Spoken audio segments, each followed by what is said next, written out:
unti-unti na lang ibigay dati. Ate, wala na yung Tumayo ka eh. no? Kasi ginamit Kung yun. nagkakaya na, iba, ano naman, I will take up eyeliner. banyo. Yan. Hindi pagsabay-sabayin, mahal ka.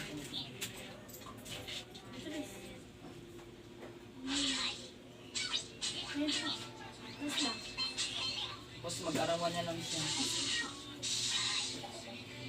Sino? Ha? Sino? Si ate mo. Kasi iwan. Kasi pag pakyaw, mahal eh. Ganun din naman. Suma. Sa kanya, hindi ka papasok. Butin din ng ilang ano. Ganun Hindi, ay, araw.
Okay guys, what's up?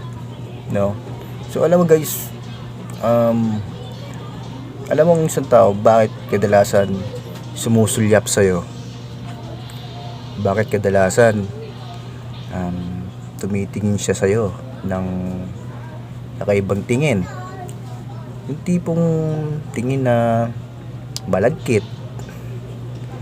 Tapos kung minsan makipag-usap siya sa'yo, yung tipong parang may gusto siya sa'yo. Yung tipong hindi normal yung makikipag-usap sa, hindi normal yung mga sinasabi niya sa'yo, yung pagkabigkas, parang may lambing. Diba? Tingin mo, bakit ganon? Kung halimbawa may lumapit sa'yo yung ganon, o meron sa'yo na ipag-usap na ganon, no? Sasabihin ko, pero huwag kang maingay, okay? Alam mo ba kung bakit may malagkit tumingin, malagkit tumitig sa'yo, o malambing maipag-usap sa'yo, tipo na palagi kang sinusulyap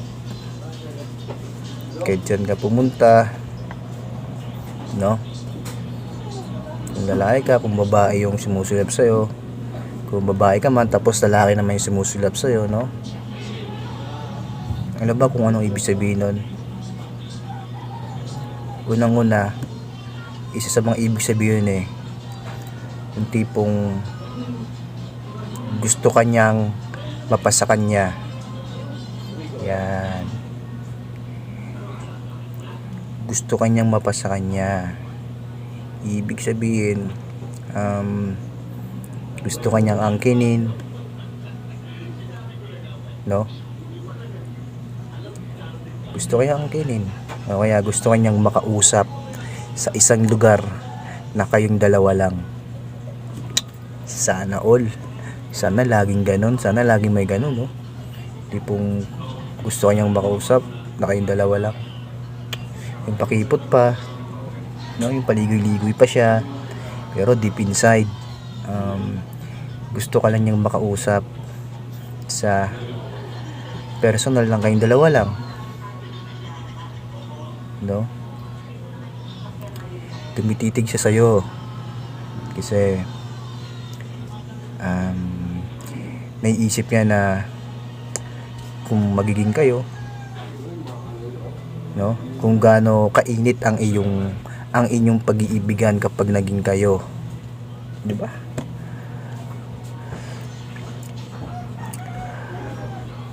Malambing siya kausap sa'yo, o malambing kung may pag-usap siya sa'yo ay malambing lagi.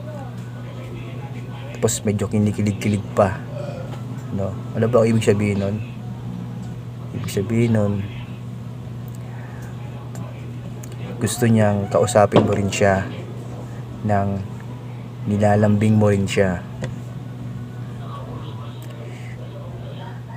At isa pa nun, bukod doon, gusto niyang hawakan siya sa balakang, sa braso, para lalo siyang kiligin.